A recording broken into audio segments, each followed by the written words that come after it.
Have you ever wondered why the Anunnaki are not mentioned in the Bible?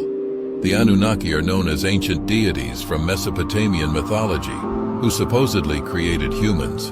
However, there is no mention of them in the Bible. Some scholars believe that the reason the Anunnaki were not mentioned in the Bible is because the authors of the Bible were not aware of their existence.